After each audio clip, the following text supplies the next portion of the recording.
Fair use, for educational purposes only.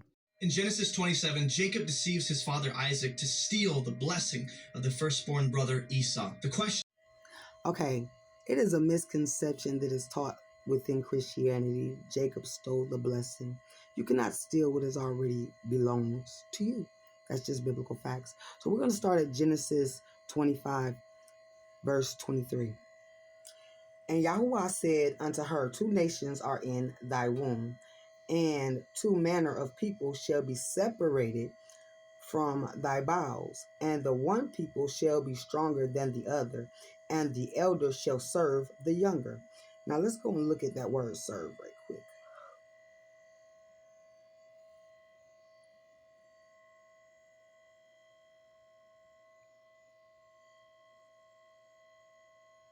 To work, to serve, till, enslave. So Esau, at the end of everything, is going to be enslaved by the children of Jacob. That's what that meant. So let us go and see who was born first.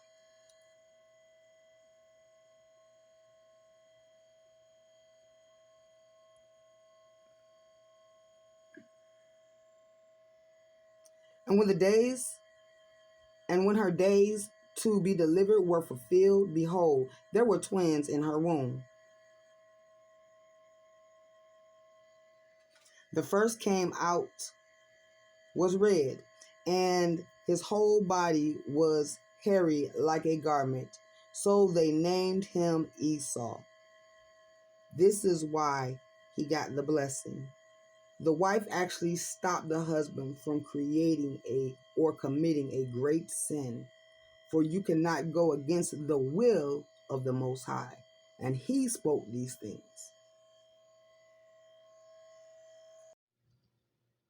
Okay, Romans 9, we're going to start at verse 7. Neither because they are the seed of Abraham are they all children, but in Isaac shall thy seed be called. That is, they which are the children of the flesh, these are not the children of Elohim, but the children of the promise are counted for the seed. For this is the word of promise, that at this time I will come, and Sarah shall have a son.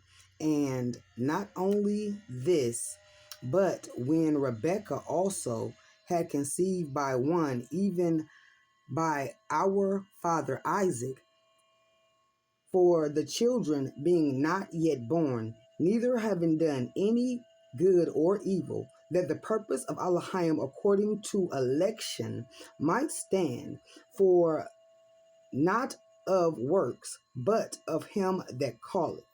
It was said unto her, the elder shall serve the younger. As it is written, Jacob have I loved, Esau have I hated. Now, when we go into verse 12 and we look at the Greek, right, and we go to that word serve, what we'll see is it means to be a slave, to be subject, obey. Okay? Jubilees chapter 15, starting at verse 30. For Ishmael and his sons and his brothers and Esau, Yahuwah did not cause to approach him, and he chose them not because they are the children of Abraham, because he knew them, but he chose Israel to be his people. Verse 31. And he sanctified it and gathered it from among all the children of men, for there are many nations and many people, and all are his, and over all has he placed Ruach's spirits in authority to lead them astray from him.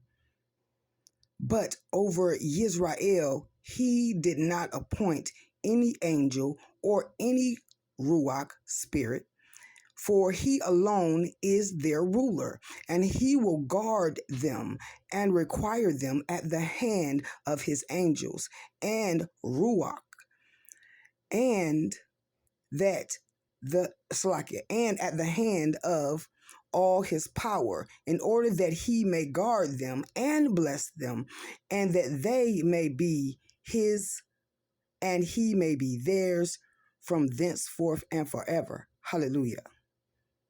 Isaac goes, may God give you of the dew of heaven and of the fatness of the earth, and plenty of grain and wine, and let peoples serve you, and nations bow down to you.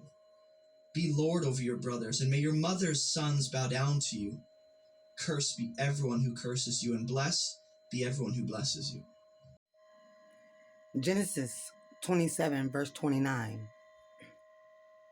Let people serve you. Let nations bow down to you.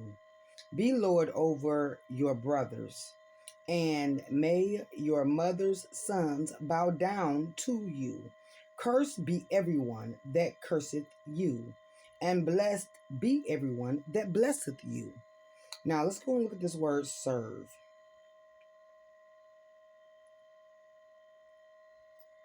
Because again, through this lineage, Adam and Eve's restoration shall be found. And again, it means to work, to serve, till, enslave. The nations were given to the children of Israel. And this can also be confirmed with Leviticus 25, verses 42 through 46.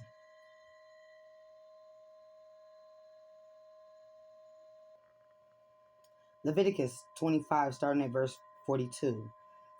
And the people of Israel are my servants, whom I have brought out of the land of Egypt, so they must never be sold as slaves. Show your fear of Elohim by not treating them harshly. See, you were commanded not to treat the children of Israel harshly. However, you may purchase male and female slaves from among the nations around you. You may also purchase the children of temporary residents who live among you, including those who have been born in your land. You may treat them as property, passing them on to your children as a permanent inheritance. You may treat them as slaves, but you must never treat your fellow Israelites this way. So, it is unlawful to enslave the children of Israel. This was allowed for our disobedience to the scriptures. But everything according to the scriptures belongs to the children of Israel. And we're getting ready to see the birth of a nation in one day. All praises to the Most High. Babylon, you're getting ready to fall. Be slow to fear, but God always pays back. Woo! He always pays back. He always pays back. And as we look at Obadiah 1 and 15, Obadiah 1 and 15 tells us something that's really, really profound. It says in the King James, for the day of the Lord is near upon all the heathen, the ungodly, those that don't know God, don't want God, don't even want God's people to want God. For the day of the Lord is near upon all the heathen, as thou hast done, it shall be done unto thee. Thy reward shall return upon thine own head. Now I want to bring this in the NLT to add a little more pizzazz to it, a little more flavor.